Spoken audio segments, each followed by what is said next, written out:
Good morning, everyone. Great to see you guys today. Part 3 of our series, Heroes and Villains. Next week is Easter. We are already at Easter. Wow. This year is moving by fast, a little earlier than it typically is. So last Sunday in March, Easter this year.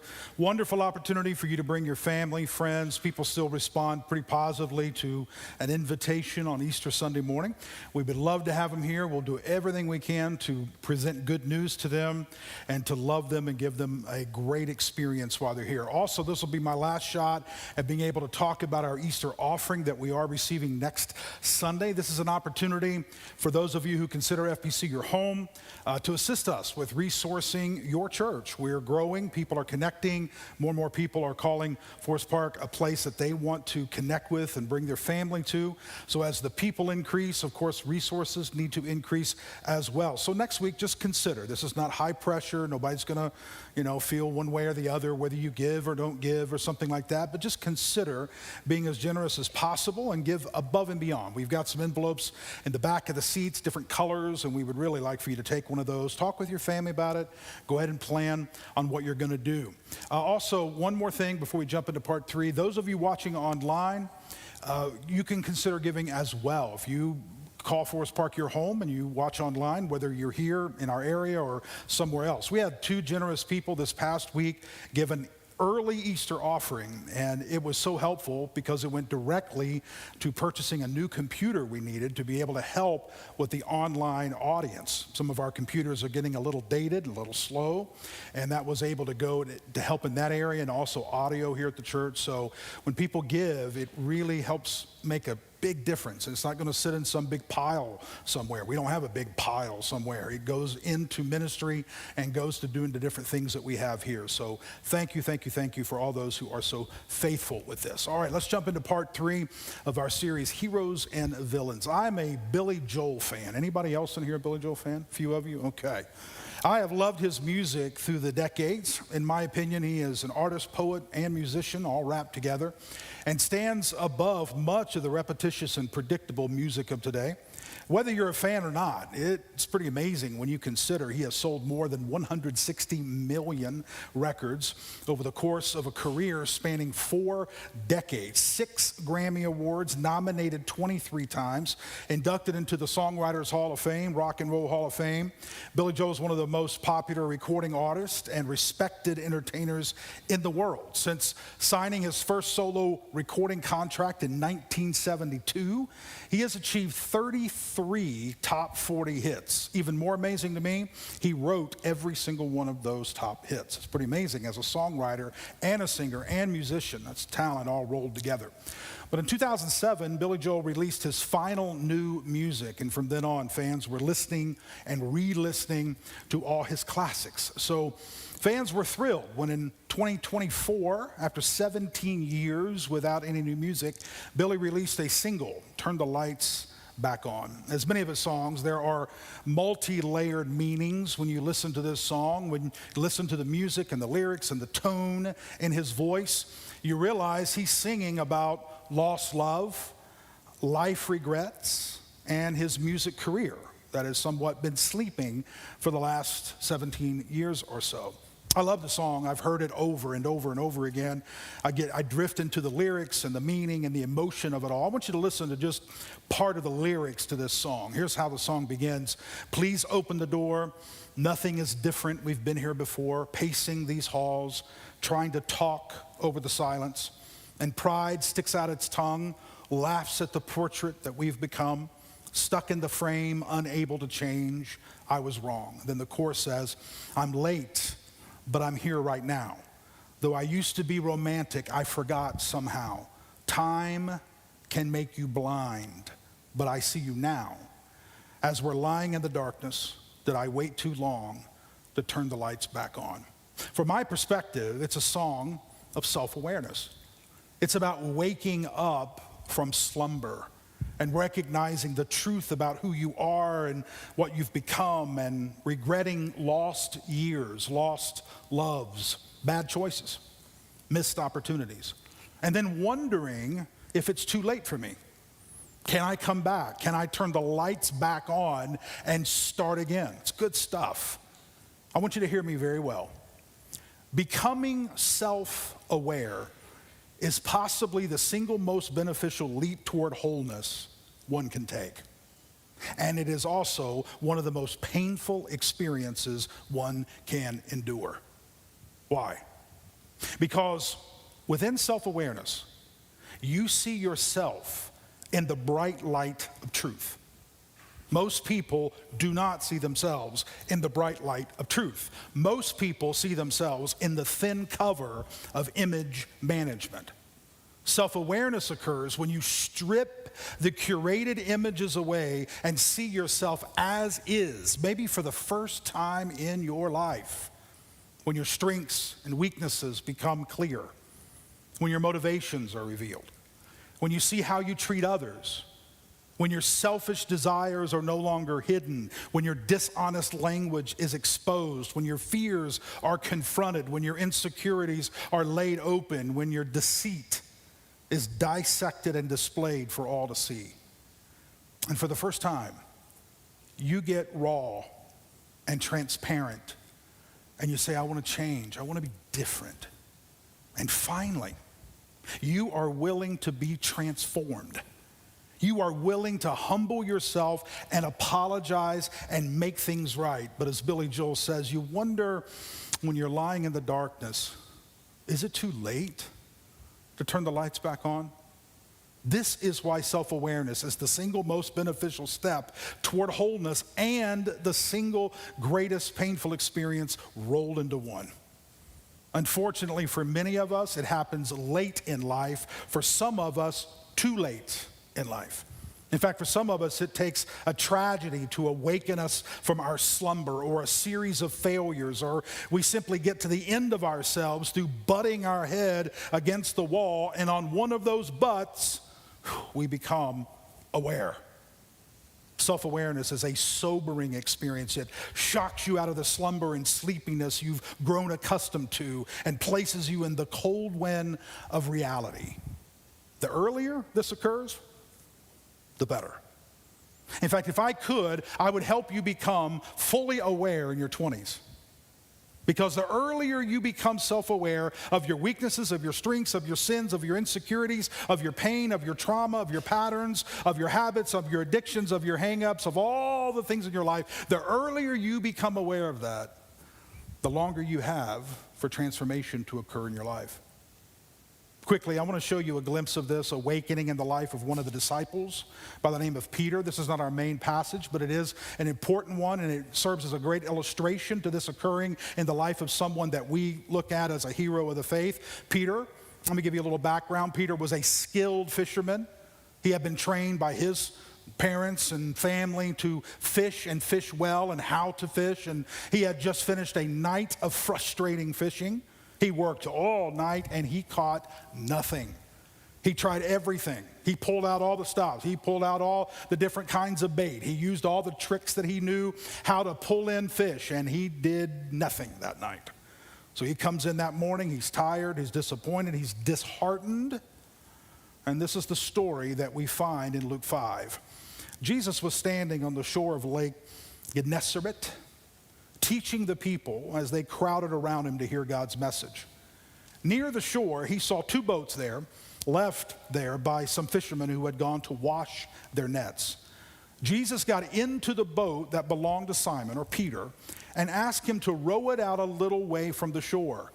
Then Jesus sat down in the boat to teach the crowd. Now, the reason they did that is because the water would help to amplify the voice. They didn't have PA systems at that time, of course, so they would row out a little bit into the water. As they begin to talk, the water would help to, cause the voice to go a little further into the crowd, and they could hear the speaker on the boat a little bit better. When Jesus had finished speaking, he told Simon, row the boat out into the deep water. So you can see they were in shallow water, roll it out into the deep water, and let down your nets to catch some fish. Now, let's just stop there for a moment. How do you think Peter felt in that moment? He had fished all night. He was exhausted. His eyes were probably swollen from lack of sleep. He was tired. He was doing his best to pay attention to what Jesus was saying. He's in his boat. He's let Jesus borrow the boat. And Jesus is like, hey, Peter, I want you to row out into the deep. and I want you to let down your net. We're going to catch some fish.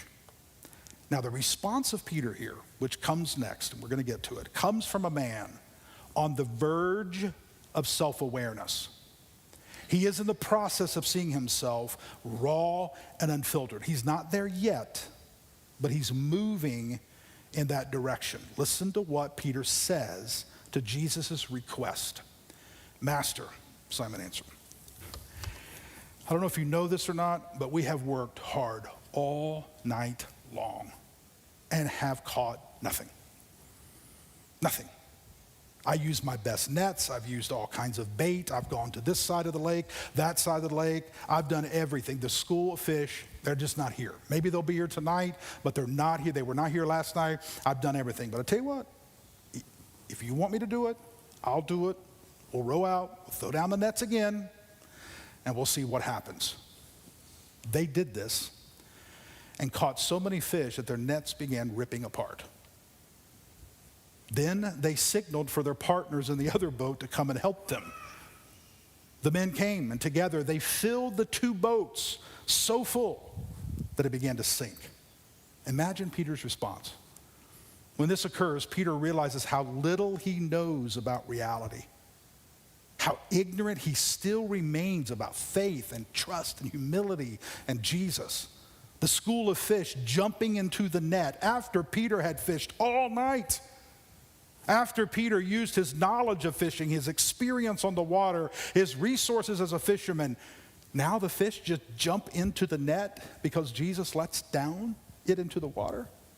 That challenged everything Peter thought he knew. And Peter is thrown into an existential crisis, a clash between what's real and what's not, between this world and the world to come, between the will of Peter and the will of Jesus. And here's how Peter responds to this moment.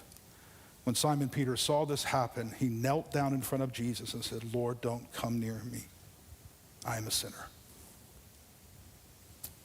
In that moment, Peter saw himself in the true light of Jesus.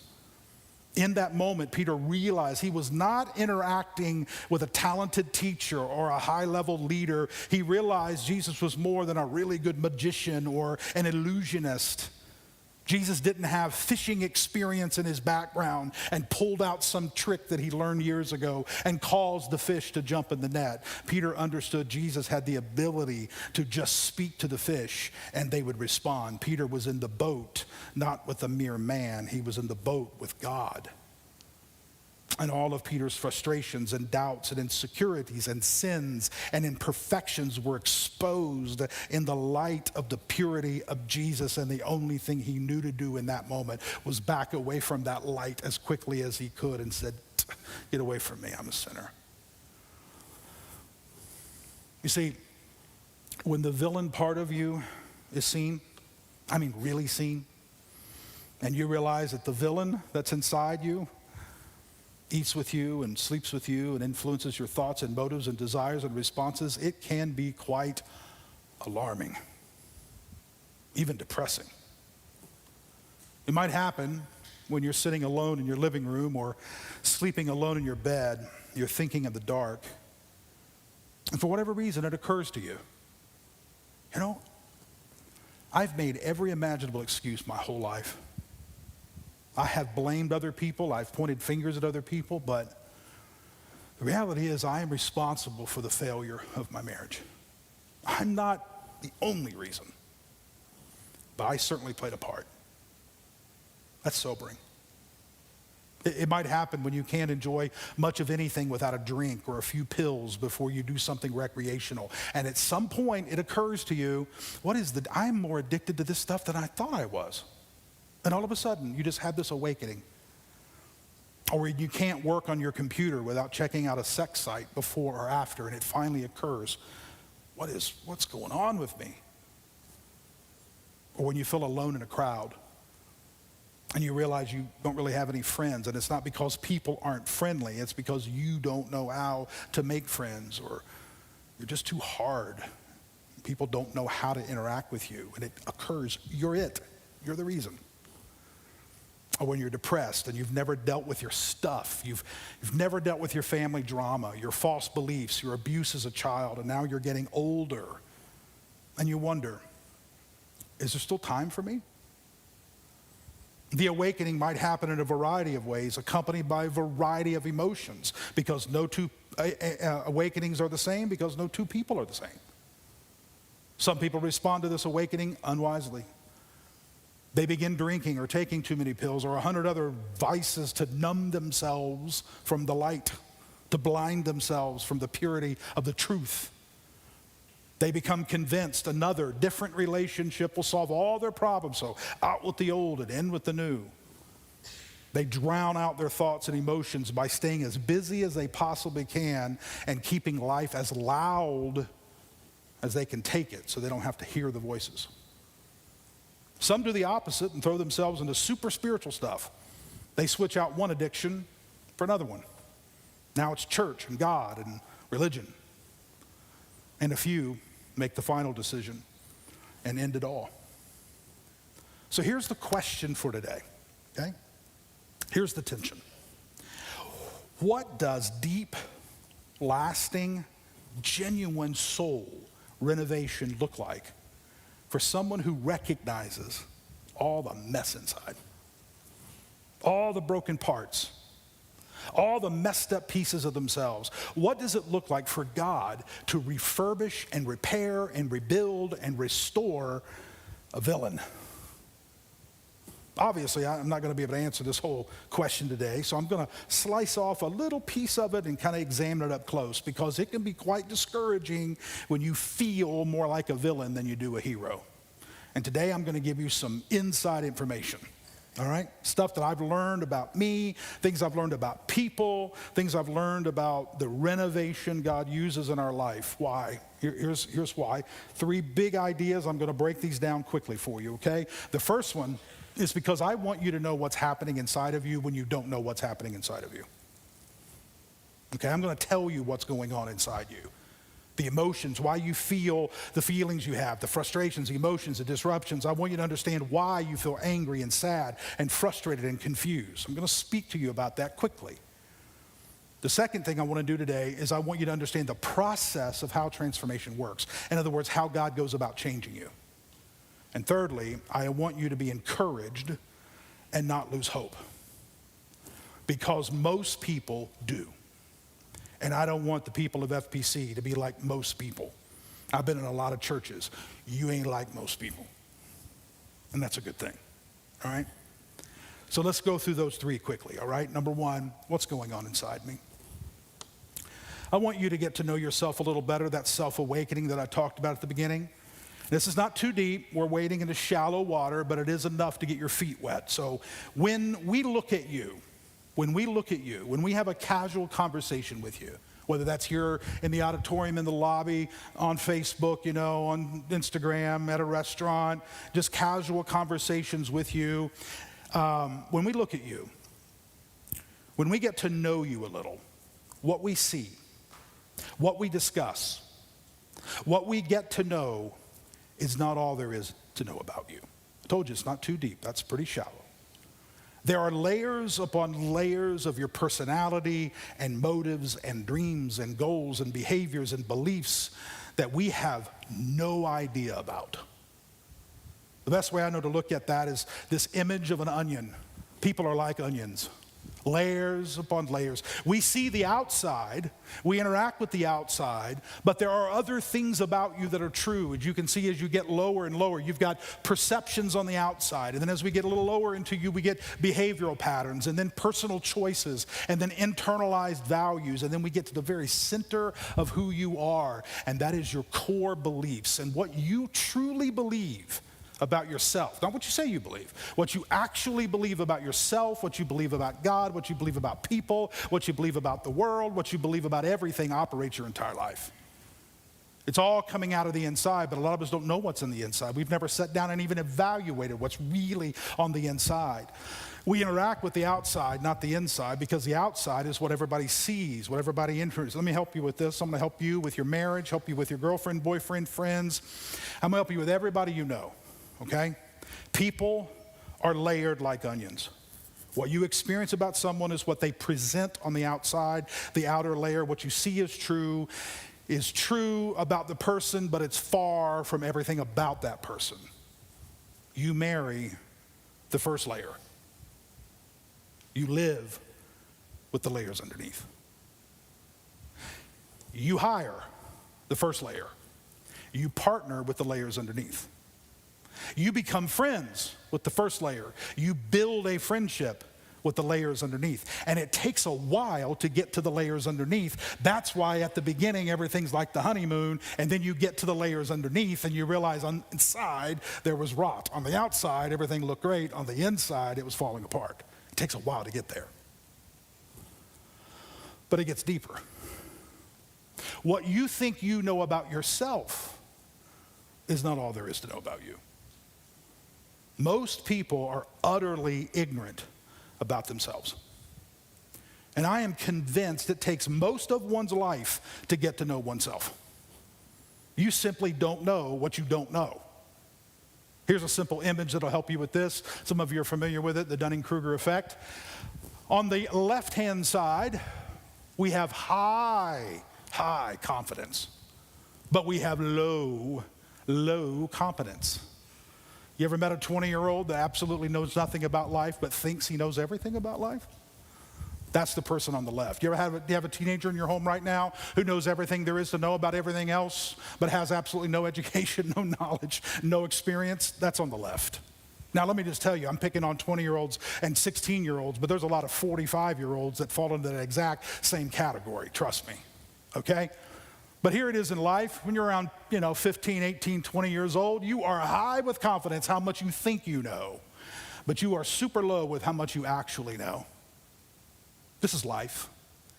We start out around, 20. I'm just going to kind of put an age here. I'm just making these ages up. This is not based in research. It's just kind of my observation, and it makes it easy to remember. Around 20 years of age, you think you know everything. You've got all this confidence. You're ready to take on the world. The world ain't seen anybody like you. You're going to win everything. You're going to come across. You're going to be number one. Your marriage is going to be better than anybody's marriage. Your business is going to be better. Everything. You got it all figured out. And getting competence, but you got a lot of confidence. Then you hit some snags. You bust your nose a few times. You fall. People walk out on you. The girl you thought you were going to marry breaks up. The guy you thought you were going to marry, finds somebody else. Around 30, 25, 30, whatever. Oh, there's more to this than I thought. You're coming down the confidence, but you're gaining competence. You're starting to know some things. Then around your 40 mark, you just kind of get to almost to the bottom, and you're just like, I don't think I'm ever going to understand this. And then you bottom out. And everybody bottoms out at a different time, but you bottom out, maybe around 45, 50 years old. You're just like, I don't think I know anything about life. But you've got a lot more competence, but your confidence is going down. Then you start learning from your mistakes. You start paying attention. You start humbling yourself. You start saying, you know what, there's other people who know more than I do. You know what, God, maybe your word is true. You know what, maybe the principles of Scripture actually are real. You know what, maybe there's people who know more than me. Teach me, show me. You start reading, you start listening, you start paying attention to your weaknesses and your problems, and you clean your nose off the blood, and you start saying, you know what, I'm ready to learn now, and your competence starts going back up, and your confidence goes up too, maybe around 50, and then 60, 70, you kind of look back on life and you go, was it easy? No. Was it complicated? Yes. Your confidence never gets to the top again, but your competence is pretty high. And when you figure out life, you die. So there you go. All right, so anyway, I think that's kind of the way it is. When you finally figure it out, it's all over.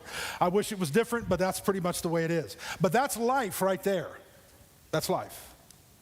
There's things about you that you don't even know about yourself. And it takes life, and it takes falling, and it takes marriages, and it takes businesses, and it takes money that you lose, and it takes friends that walk away, and betrayal, and everything else. And you finally get like Peter. Just, I don't know, half of what I thought I knew. Humility. Also in that, our childhood, our teenage life, our young adult years, we absorbed This is who you are. I'm going to tell you who you are. We absorbed a whole lot more than we think we did. The good, the bad, and the ugly.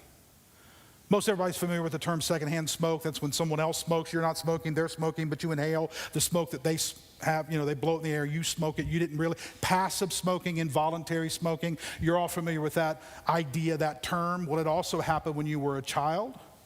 Not the smoke, but the anger in your home. The disappointment in your home. The arguments between mom and dad, you absorbed. You absorbed all the tension, you absorbed the yelling, you absorbed the pain, you absorbed the anger, you absorbed the betrayal, you absorbed the conversations that they had. You watched how they interacted, how they talked to you, your friends, what they said about you, other people in your life, if your home was secure or insecure, if you were affirmed or not affirmed, if you were neglected or not neglected. All of these and more affected you, shaped you, had a role in making you the person we see today. And most of us are not aware of that. So we just go buy some new pants and a new shirt and cut our hair and lose some weight and feel as if we've got it figured out. We ain't got it figured out. We need to have that awakening moment. So you are a multi-layered person, and most people are overall ignorant about who they are underneath. So let's get to the question everybody wants answered, right? How does transformation work? Let me go real quick. Number one, it's not magical. I'm going to tell you straight up, it's not magical.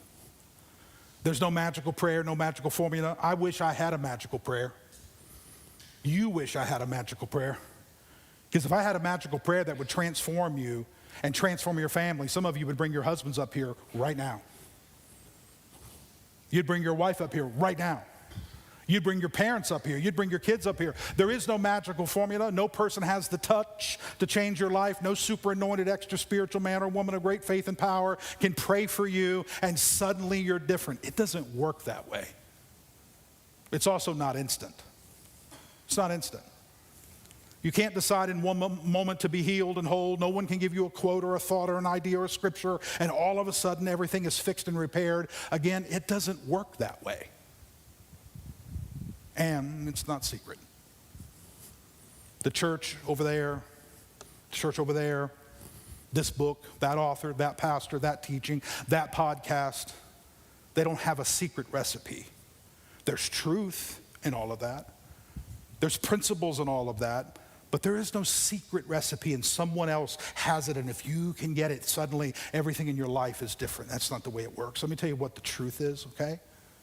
Here's how transformation works. Transformation is a long, winding, deep, slow, and sometimes frustrating process. That is the truth. Now, I want to show you something that will help you immensely if you will allow it to. In the book of Exodus, chapter 23, God is speaking to the Israelites. He is assuring them that if they follow him, obey him, worship him, instead of the idols in the surrounding nations, not because God is an egomaniac, but because he knows what's best for them. And he says, if you will worship me, not all these other idols, if you'll follow me, not follow all these other gods around you, then I will fight for you, and I will drive out your enemies, and I'll make sure you win. Now, you need to know this. When you read in the Old Testament about the tribes and the people groups and that the Israelites battled on the outside, the Hivites and the Canaanites and the Hittites and all these funny names, they represent what we battle on the inside today. You could exchange their names with real enemies that we deal with on a daily basis. Rather than the Hivites, addictions. Rather than the Canaanites, call them anxieties. Rather than the Hittites, call them sinful family patterns. Whatever. What the Israelites battled in the wilderness wanderings, we battle in our world today. Different names, same struggles. So in Exodus 23, God says, I'll go before you and I will fight for you. Watch this verse. Exodus 23, God says, I'll send insect swarms in front of you and drive out the Hivites, the Canaanites, and the Hittites before you. Now let's change that, modernize it into our world today so it'll kind of sound a little bit more like the way we live. I'll send insect swarms in front of you and drive out the addictions and anxieties and sinful family patterns before you. But watch this carefully. This is gold to me. When I understood this, watch what God says. I'm going to do that. I'm going to drive all those things out of your life. But I won't drive them out before you in a single year.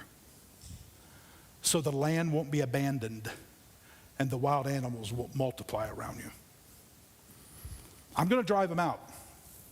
But I'm not going to drive them out too quickly. Because if I drive all those things out of your life too quickly, you won't be able to handle it. Your emotions, your family, your habits, your systems, all those things have grown up around you, and you would not be able to handle it if I drove all of them out at one time. Some of our marriages rest on some real broken systems. Some of our friendships, some of our habits, some of our addictions, some of our jobs, some of our ways of thinking are all intertwined in some good, bad, and ugly things. And if God drove them all out in one night, a lot of our life would fall apart. Do you know what God does? This is what God says. I'll drive them out before you, little by little. Little by little. Little by little, until your numbers grow, and eventually you possess the land. Character formation, heart change, release from the burdens of our families, breaking sinful family patterns, learning to love instead of hate, forgive instead of judge, happens little by little. So slowly, some people quit. Over 30 years of ministry, I have watched people start and stop, and as soon as things didn't change fast enough, they walked away. As soon as change wasn't within a certain frame of reference, they quit, almost saying, I'll give this religious thing a few months and see if it works. If it doesn't work, I'm on to something else. Let me just help you. You might as well stop right now. Just quit. Just save your time driving here, sitting here for an hour, save your money, if that's how you think about it, just because I'm going to tell you, nothing worth anything happens quickly. It took you years. Sometimes it took your family decades to develop the mess you're in. I promise you, it will not change in a few weeks or a few months. This is little by little. It's little by little. It's sermon by sermon. It's conversation by conversation. It's tear by tear. It's laughter by laughter. It's friendship by friendship. It's group by group meeting. It's book by book. It's prayer by prayer. It's day by day. It's little by little. And over time, eventually, you possess the land. So, how do we stay encouraged?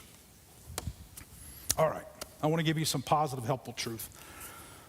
Here's how you stay encouraged, all right? You don't quit, first of all. Hebrews 12. So then, say it with me out loud. With endurance. With endurance. With endurance. With endurance. Let's also run the race. Run the race that is laid out in front of us. Since we have such a great cloud of witnesses surrounding us, we can stay all day on that one last phrase there, the great cloud of witnesses. Who are those people? The people who've gone before you. Last week we talked about Samson. Then there's David. Then there's Solomon. There's the great men and women of faith all through the Old Testament. All the disciples, when this was written, all that Jesus had already born, died, resurrected. The disciples were part of the witnesses. Peter, who got his foot in his mouth, and then out of his mouth, and then in his mouth, and out of his mouth, and fell down and stood up and walked on water and sank and denied Christ and loved Christ. He's a great Christ, part of that witnesses that says if you just stay in it, if you just keep going, if you just stay in there and you don't quit, with endurance, with endurance, with endurance, run the race, run the race, run the race, you'll make it. And then the writer of Hebrews says, let me give you some advice. Let's throw off any extra baggage. Let's get rid of the sin that trips us up. Let's fix our eyes on Jesus, faith's pioneer and perfecter. Because you know what? He endured the cross. ignoring the shame for the sake of the joy that was laid out in front of him, and sat down at the right hand of God's throne. Keep your eyes on the one who did it. With endurance, with endurance, with endurance, run the race. With endurance, throw off baggage. With endurance, get rid of sin. With endurance, fix your eyes on Jesus. With endurance. Throw off what?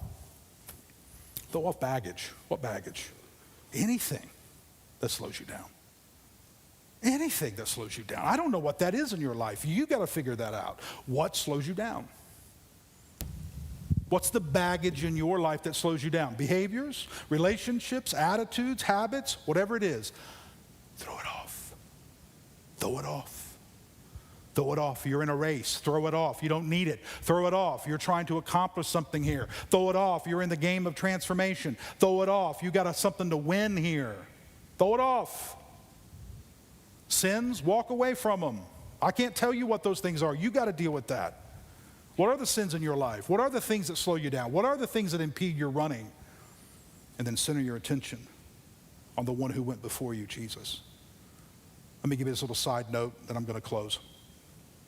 If you know anything about the Israelites, I talked about them a moment ago, fighting all these Ite people, Hivites, Hittites, Jebusites, Canaanites, all that. 40 years in the wilderness, 40 years. Why 40 years? Lots of different reasons why. There's books written, articles written on it, but let me give you the shortcut here. 40 years in the wilderness. One day, God takes them out of Egypt. 40 years they're in the wilderness. Why? Because it took one day to get them out of Egypt, 40 years to get Egypt out of them. It's a long process. They had learned a lot of bad habits while they were in Egypt. Their hearts were divided. They didn't trust God. They didn't believe. And God had to get it out. One day at a time. One day at a time. Now here's my last point, and we're done. And this is going to be encouraging. Real encouraging. When Jesus embraced you, when he took you, he took all of you. All the layers he took. In all the stages of your life, he took. Jesus doesn't take you in sections. God doesn't take you in pieces. He took all of you. The parts of you that you don't even know about, he knew and took you. The parts of you that shock you when you find out that's true about you, doesn't shock him. He took all of you. He didn't take the pieces you know about, and then as you learn more about yourself, and then you get them all right, then he takes those parts. No. My friend, he took you 100% as is. And when a layer comes to the top and you're like, I'm so ashamed of this, I'm so embarrassed of this, oh God, he already knew it. It isn't about him being more proud of you. It's you are more proud of yourself. You are throwing off some more baggage. You are getting rid of some sins so that you can run the race faster. You're his child. There ain't no layer in that onion that makes you not his child. He takes all of you. All of you. That's the truth. So stay in the race. Don't quit. Keep moving forward. And over time, little by little, you'll possess the land. Let's pray. Father, thank you for this truth. I pray you take this and just put it so deep within us that it literally changes who we are and we walk out those truths. Father, I know that there are some of us in this room, we're ignorant about who we are. Others of us are at a different place in life. We're starting to see some things about ourselves. Others of us have moved beyond some things and we've laid them down and we're running a little lighter today than we ever have before. And Father, you're with us every step of the way. You will never leave us. Even when we fall down, even when we take a break, even when we sit down and say, I don't want to run anymore, you never leave us. You never forsake us. You're with us all the way through. Remind us of that. Encourages us and help us keep moving. And one day, we'll see how we possess the land. And you did it little by little. Amen. All right. I told you it was a good message. It was a tough message, though. I wish that it wasn't a process. I wish it didn't take forever. I wish we could just snap our fingers and be better. But I guess it's a good thing I'm not in charge. Could you imagine if those of us who struggle with the size of our love handles woke up tomorrow and we're just like 100 pounds thinner? Just woke up and just didn't fit in anything that we owned, skin just flapping. So maybe don't do it my way. Maybe we'll put our faith in Jesus to do this. But I'm grateful that we have a pastor who's brave enough to tell us the truth of God's word, that it is a process. Transformation takes time. When I first came to this church, I remember a pastor, I call them handkerchief pastors, that invited me to come down front and throw off my sinful coconut and made like a loud yell that I would be free if I did that. It was super, super comfortable. It was very fun to do that in front of a bunch of strangers. But we don't have that. Things have changed. In fact, if you are new here, hopefully nobody made you feel uncomfortable. Hopefully you had a good time. In fact, we have a gift for you if it's your first time here. You can scan in the barcode up there, the QR code, fill out your information, and then stop by the new here area on your way out. And they have a gift card to the Cracking Coffee House downtown, so you can go grab you a coffee or a refresher or treats, or they got all kinds of good stuff. Okay, last thing is next Sunday is Easter. So this is the biggest day of the Christian calendar. Okay, this is our Super Bowl. But most of all, if you have anybody in your life that you know needs some Jesus, that person, they need them some Jesus, well, now's the time to invite them. So we're going to have a special message just for people who are not used to coming to church. We're going to do everything that we can to welcome them, to make them feel welcome without being uncomfortable at all. We've been working really hard. There's lots of things that we've got doing. So this is the best time to invite people. Most people who would never go to church will accept an invitation on Easter Sunday. So give it a try if you've got family members that you love. Friends, coworkers, whatever. We're going to have a photo booth set up, so at the very least they can put on their Sunday best and get pictures that they can post on social media all year. So that's when I update my cover photo every year is Easter. So I got to watch what I eat this week so I can look good in the pictures. But thank you guys. I hope you had a great Sunday, and I hope you have a great week. I love you.